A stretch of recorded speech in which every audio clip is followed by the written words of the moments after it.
نحمده ونستعينه ونستغفره ونعوذ بالله من شرور أنفسنا ومن سيئات أعمالنا من يهده الله فلا مضل له ومن يضلله فلا هادي له وأشهد أن لا إله إلا الله وحده لا شريك له وأشهد أن محمدًا عبده ورسوله أما بعد فإن خير الحديث كتاب الله وخير الهدي هدي محمد صلى الله عليه وسلم وشر الأمور محدثاتها وكل محدثة بدعة وكل بدعة ضلالة الضلالة في النار من يطع الله ورسوله فقد رشد واهتدى ومن يعص الله ورسوله فقد ضل وغوى اللهم صل على محمد وعلى آل محمد كما صليت على إبراهيم وعلى آل إبراهيم وبارك على محمد وعلى آل محمد كما باركت على إبراهيم وعلى آل إبراهيم في العالمين إنك حميد مجيد رب اشرح لي صدري ويسر لي أمري واحلل عقدة من لساني يفقهوا قولي رب زدني علما أما بعد فأعوذ بالله من الشيطان الرجيم بسم الله الرحمن الرحيم إنا أعطيناك الكوثر فصل لربك وانحر إن شانئك هو الأبتر۔ حمد و ثنا اللہ رب العزت کے لیے، درود و سلام امام الانبیاء حضرت محمد مصطفیٰ احمد مجتبیٰ صلی اللہ علیہ وآلہ وسلم کے لیے۔ عید الاضحیٰ مسلمانوں کا ایک ایسا تہوار ہے، ایک ایسا موقع ہے، ایک ایسی خوشی کی مناسبت ہے کہ جس کی کئی حوالے سے فضیلتیں ہمارے سامنے ہیں، جیسے اس کا ذو الحجہ کے مہینہ کے پہلے 10 دنوں میں ہونا، اور ان 10 دنوں کی اہمیت، فضیلت رسول اللہ صلی اللہ علیہ وسلم نے بڑی واضح کی کہ تمام ایام جو سال کے ہیں ان میں سب سے افضل ترین دن وہ یہ 10 دن ہیں، اور ان میں کیے جانے والے اعمال، کیے جانے والے اللہ کے ذکر اور اذکار، مانگی جانے والی دعائیں، کیے جانے والے صدقے، کی جانے والی عبادات دوسرے ایام کی عبادات سے کہیں افضل ہے۔ اسی طرح رسول مکرم صلی اللہ علیہ وسلم نے فرمایا کہ ان دنوں میں اہل ایمان، جانور، خاص صفات والے، یعنی انتہائی اعلیٰ قسم کے، ان کے انتخاب کر کے اللہ کے راستے میں انہیں قربان کرتے ہیں۔ تو پیارے آقا علیہ الصلاۃ والسلام ارشاد فرماتے ہیں کہ یہ جو عمل تم کرتے ہو اللہ کو یہ سب سے زیادہ پسند ہے کہ تم جب اللہ کے راستے میں خون کو بہاتے ہو۔ ناجائز خون نہیں ہے، ایک حلال طریقے سے کی جانے والی عبادت ہے۔ تو فرمایا قیامت والا دن ہوگا تو یہ قربانی کے جانور جنہیں تم اللہ کی راہ میں پیش کرتے ہو، یہ جانور اپنے سینگ، اپنے پاؤں، اپنی ناخن کی آخری حصوں میں پائی جانے والی چیزیں، اپنے بال، اپنی کھال، ہر چیز کو لائیں گے اور تمہارے نامہ اعمال میں رکھ کر ان کو تولا جائے گا۔ اور فرمایا کہ جب تم اس قربانی کے جانور کو اللہ کی راہ میں قربان کرتے ہو تو اس کے خون کا قطرہ زمین پہ بعد میں گرتا ہے، مگر اللہ کے ہاں اس کے لیے قبولیت کے دروازے پہلے کھول دیے جاتے ہیں۔ اس لیے فرمایا فَتِيبُوا بِهَا نَفْسًا، خوش دلی سے یہ قربانی کیا کرو، تنگی سے نہ کیا کرو۔ اور یہ عبادت اللہ کو کتنی پسند ہے، اس کے حوالے سے اللہ خود قرآن حکیم میں ارشاد فرماتے ہیں کہ سنو، لَن يَنَالَ اللَّهَ لُحُومُهَا وَلَا دِمَاؤُهَا وَلَكِن يَنَالُهُ التَّقْوَى مِنكُمْ، اللہ کے پاس ان قربانیوں کا نہ خون جانا ہے نہ گوشت جانا ہے، اللہ تو تمہارے جذبوں کو دیکھنا چاہتے ہیں۔ یہ تو ہم پر اللہ کی رحمت، اللہ کی خاص عنایت تھی کہ ہمیں کہا قربانی کا جانور ذبح کرو، اس کو خود بھی کھلاؤ، دوسروں کو بھی کھلاؤ، ہم تمہیں اجر بہت بڑا عطا کر دیں گے۔ مگر ہم سے پہلی امتوں کے لیے کیا تھا کہ قربانی کا جانور لایا جائے، خاص مقام پر رکھا جائے، پھر آسمان سے ایک بجلی آئے یا کوئی اور چیز آئے، اس کو اچک کر لے جائے تو مان لیا جائے کہ قبول ہو گئی، وہیں پڑی رہ جائے تو یقین کر لیا جائے گا کہ اس کی قربانی قبول نہیں ہوئی۔ اور ان کو اجازت نہ تھی کہ جو قربان کر دیا ہے اس کو تم کھاؤ۔ لیکن ہمارے لیے تو اللہ کی رحمتیں اتنی بے پایاں ہیں، اس قدر ہیں کہ ہمیں کہا ذبح کرو، اجر ہم دیں گے، کھاؤ تم، ضرورتیں تم اپنی پوری کرو۔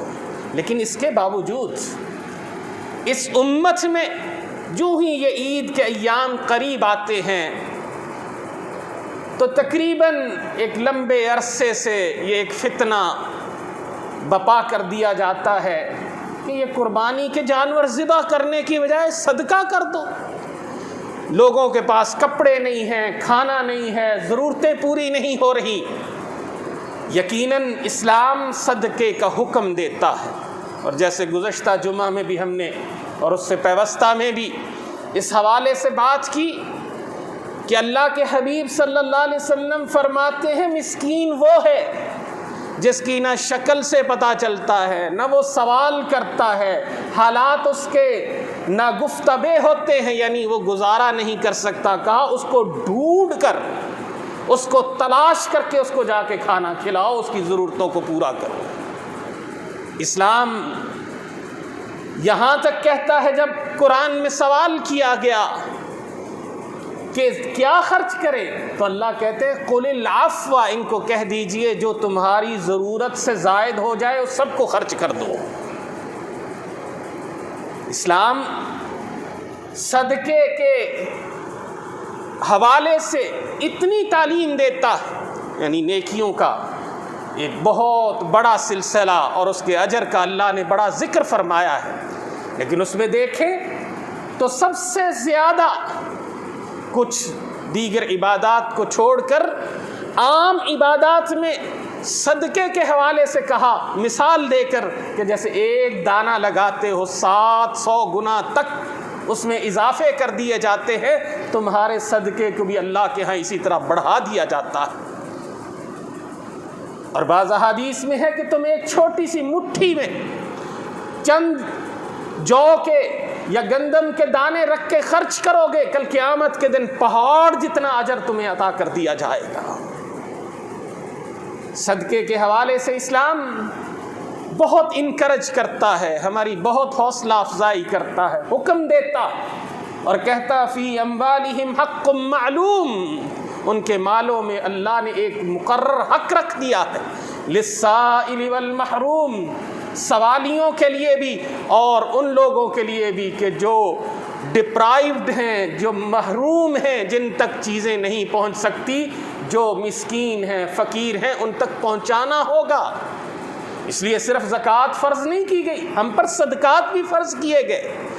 اس کے بعد کچھ عبادات ایسی بھی ہیں جن میں کنڈیشن لگا دی کہ صدقہ یوں کرنا ہے، اور انہی میں سے جیسے عقیقہ ہے، آپ کو اللہ نے اولاد عطا فرمائی ہے تو آپ اس کی طرف سے اللہ کے راستے میں ایک جانور بیٹی کی صورت میں، 2 جانور بیٹے کی صورت میں قربان کر دیں، ایک خاص ترتیب بتا دی۔ اسی طرح قربانی کے لیے ایام مقرر کر دیے، حاجی حج کے لیے جاتے ہیں تو کہا اب چونکہ خاص عبادت کے لیے آئے ہو، بدن بھی تھکایا ہے اور مال بھی خرچ کیا ہے، اب اس کے ساتھ ساتھ تم قربانی بھی پیش کرو، اور حج کی اکثر اقسام میں ہر فرد پر ایک جان کی قربانی لازم کر دی۔ اور جو حج پہ نہیں ہے ان کے لیے رسول اللہ صلی اللہ علیہ وسلم نے واضح اعلان فرمایا کہ اے لوگو، تم میں سے ہر گھر پر ہر سال ایک قربانی ہے۔ اور پھر جیسے حضرت انس رضی اللہ تعالی عنہ ارشاد فرماتے ہیں کہ میں نے زندگی بھر معمول بنایا کہ میں 2 مینڈھے ذبح کیا کرتا تھا، کیونکہ رسول اللہ صلی اللہ علیہ وسلم کو میں نے دیکھا کہ آپ 2 مینڈھے ذبح کر رہے تھے اور کرتے رہے۔ بلکہ ایک موقع صحابہ بیان کرتے ہیں کہ ہم موجود ہیں تو رسول اللہ صلی اللہ علیہ وسلم کی طرف سے گوشت آتا ہے تو بتلایا جاتا ہے کہ آقا علیہ الصلاۃ والسلام نے اپنی بیویوں کی جانب سے ایک گائے ذبح کی تھی۔ پھر رسول اللہ صلی اللہ علیہ وسلم اپنی قربانی کے ساتھ ساتھ ایک اور قربانی کرتے ہیں، کہتے ہیں اے اللہ میری طرف سے بھی وَمَن لَّمْ يُضَحِّ مِنْ أُمَّتِي، اور ہر اس شخص کی جانب سے میری امت میں سے جو قربانی نہ کر سکے یہ میری قربانی قبول فرما لینا۔ اور جاتے ہوئے سیدنا علی المرتضیٰ رضی اللہ تعالی عنہ کو وصیت فرماتے ہیں کہ علی علیہ السلام رضی اللہ عنہ وارضا کہ تم جہاں اپنی قربانی کرو گے میری بھی قربانی کیا کرنا۔ اور انہوں نے پھر ساری زندگی کی۔ یہ تعلیمات ہمارے لیے اللہ رب العزت نے اپنے رسول صلی اللہ علیہ وسلم کے ذریعے اس لیے رکھی تاکہ ہم ایک خاص امت کے طور پر عبادات کا تصور پیش کر سکیں۔ یہ نہیں کہ جس کا جب جو جی چاہے وہ عبادت کی شکل اختیار کر لے۔ عیسائیوں میں، دیگر مذاہب میں ہم دیکھتے ہیں یہی باتیں ہوئیں، انہوں نے اپنے علماء کو اختیار دے دیا اور انہوں نے جیسا جی چاہا، جو من کو بھایا اس کو عبادت قرار دیا، جو طریقہ ان کو پسند آیا اس کو عبادت بنا دیا۔ لیکن امت مسلمہ کو پابند کیا۔ پیارے آقا علیہ السلام فرماتے ہیں من احدث فی امرنا ھذا فہو رد، جس نے ہمارے اس دین کے معاملے میں کوئی نئی چیز گھڑی وہ رد کر دی جائے گی۔ اور پھر رسول اللہ صلی اللہ علیہ وسلم نے عبادات کے لیے باقاعدہ ایک اسلوب بتایا۔ نماز کی باری آئی، منبر پہ کھڑے ہو گئے، لوگوں کو دکھلایا کیسے میں کھڑا ہو رہا ہوں، کیسے رکوع پہ جا رہا ہوں، کیسے رکوع سے اٹھ رہا ہوں، اور پھر نیچے اتر کر سجدہ بھی کر کے دکھایا، اور لوگوں سے کہا لوگو جیسے مجھے نماز پڑھتے دیکھ رہے ہو اس طرح نماز پڑھنا۔ حج کا موقع آیا تو اعلان فرماتے ہیں خذوا عنی مناسککم، مجھ سے اپنے حج کے طریقے سیکھ لو۔ تو کیا ممکن ہے، کیا یہ ممکن ہے کہ ہم کہہ سکیں کہ قربانی کے معاملے میں ہمیں یوں ہی چھوڑ دیا اور جس کا جو جی آئے وہ قربانی کی تشریح کرتا رہے؟ یہاں اسی خطے میں بعض لوگوں نے قرآن حکیم کو پکڑ کر یہ تک کہا کہ قرآن کہتا ہے نماز قائم کرو تو اس کا مطلب یہ نہیں ہے کہ یہ جو تم سجدے رکوع کرتے ہو اس کا مطلب ہے نظام قائم کرو۔ ہرگز نہیں، اسلام ہمیں یوں آزاد نہیں چھوڑ کر گیا، اور قرآن حکیم کے بارے میں تو اللہ نے خود واضح کیا کہ اے نبی ہم نے بھیجا آپ کو یہ کتاب دے کر اس لیے ہے کہ آپ اس کتاب کی تشریح کر دیں۔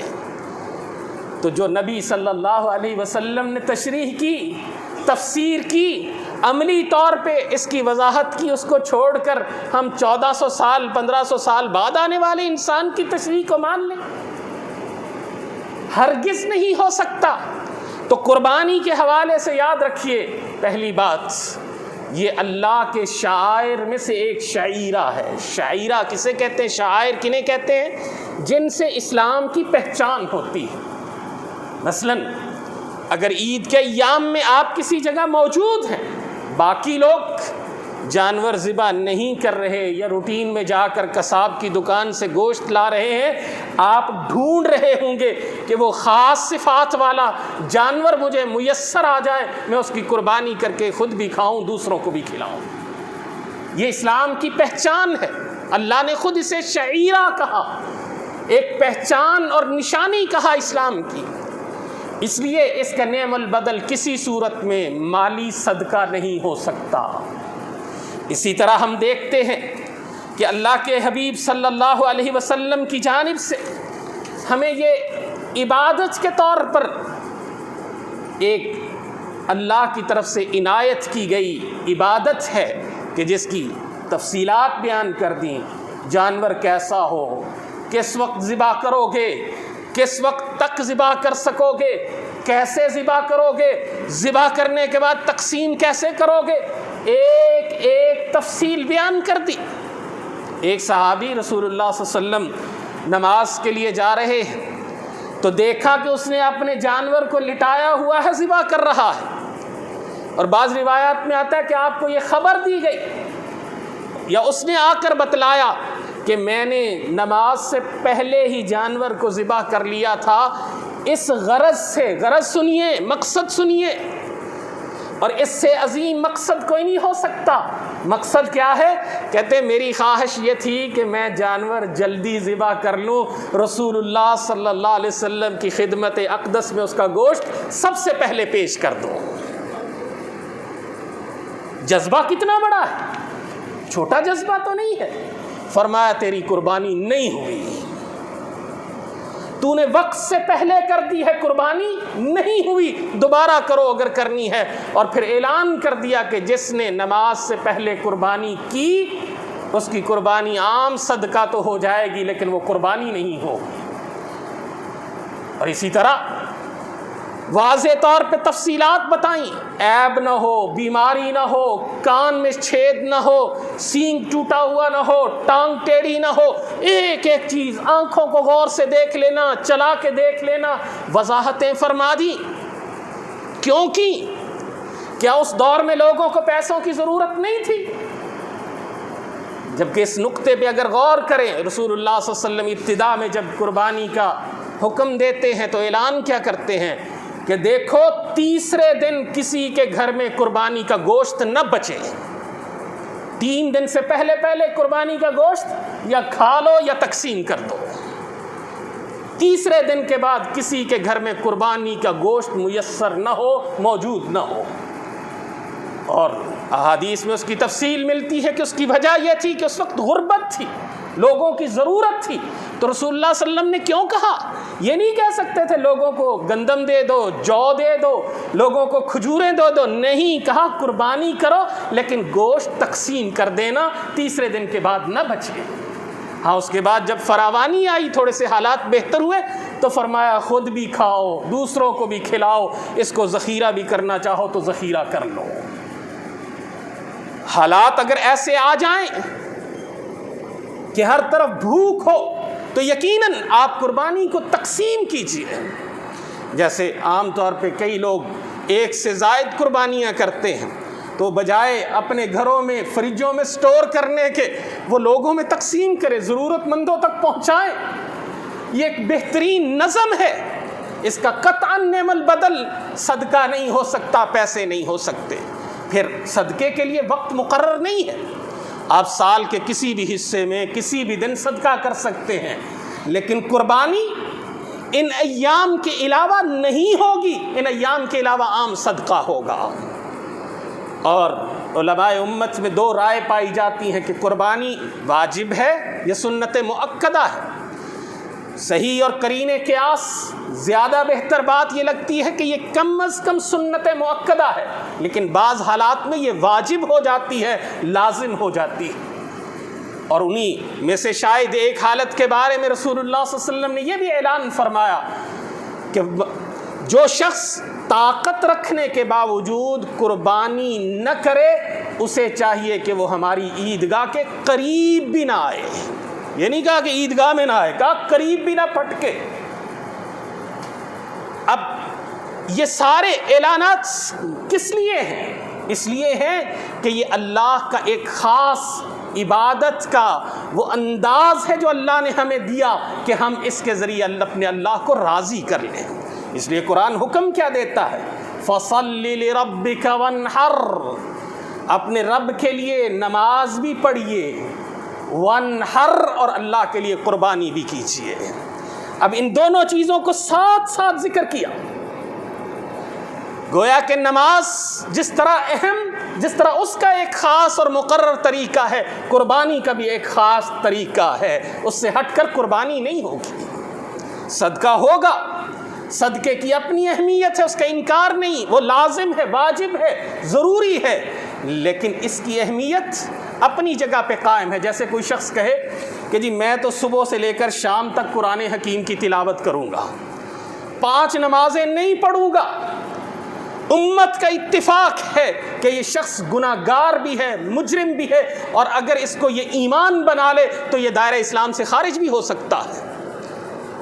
اس لیے کہ ہر عبادت کی فرضیت، اسی لیے حضرت ابو بکر صدیق رضی اللہ تعالی عنہ نے جب کچھ لوگوں نے زکوٰۃ کا انکار کیا تھا تو اعلان کیا تھا کہ جو شخص نماز اور زکوٰۃ کی فرضیت کے درمیان تفریق کرے گا، ابو بکر اس کے خلاف اعلان جہاد کرتے ہیں اور میں اس کے خلاف جہاد کے لیے میدان میں اتروں گا۔ اور فرمایا کہ اگر کسی شخص نے تھوڑی سی چیز بھی کوئی زکوٰۃ میں دینی تھی ادا نہ کی تو میں اس سے سختی کے ساتھ لوں گا یا اس کے خلاف قتال اور جہاد کروں گا۔ تو گویا کہ یہاں بھی قرآن میں اسی اسلوب کو اپنایا، فَصَلِّ لِرَبِّكَ وَانْحَرْ، نماز پڑھو اپنے رب کے لیے اور قربانی کرو۔ اور اسی لیے دوسری جگہ کیا کہا جو ہماری دعاؤں میں بھی شامل ہے، اِنَّ صَلَاتِي وَنُسُكِي وَمَحْيَايَ وَمَمَاتِي، میری نماز میری قربانی دونوں کو اکٹھا ذکر کیا۔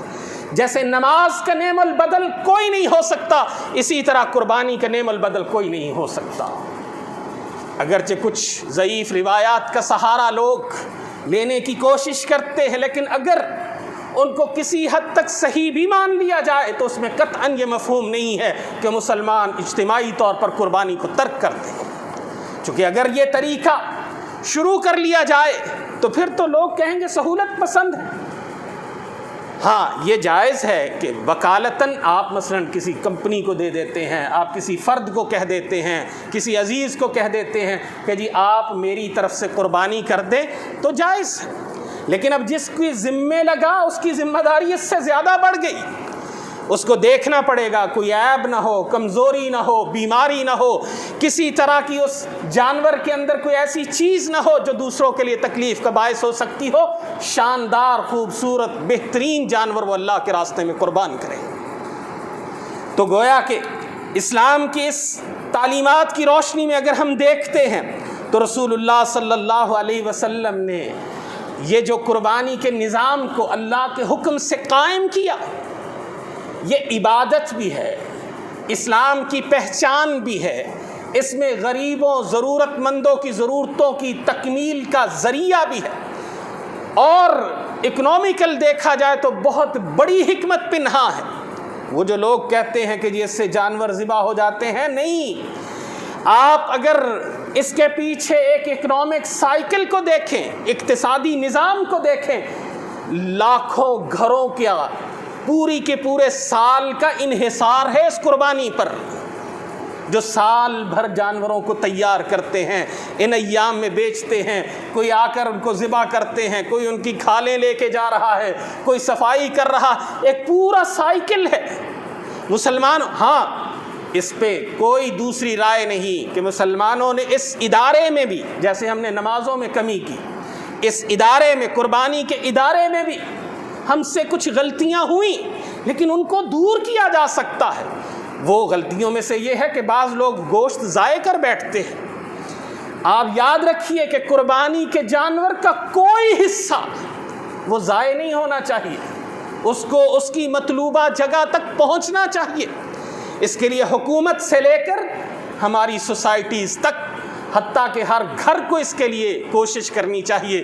اللہ نے توفیق عطا فرمائی تو آئندہ جمعات میں انشاءاللہ اس کے حوالے سے مزید تفصیل سے بات کریں گے کہ قربانی کیسی ہونی چاہیے، قربانی کا فلسفہ کیا ہے، قربانی کے ساتھ جڑے ہوئے کیا کیا مسائل ہیں۔ اللہ سے دعا کرتے ہیں کہ اللہ تعالی ہمیں حق کو سمجھنے کی اور اس پر عمل کرنے کی توفیق عطا فرمائے۔ اقول قولی ھذا واستغفر اللہ لی ولکم ولسائر المسلمین۔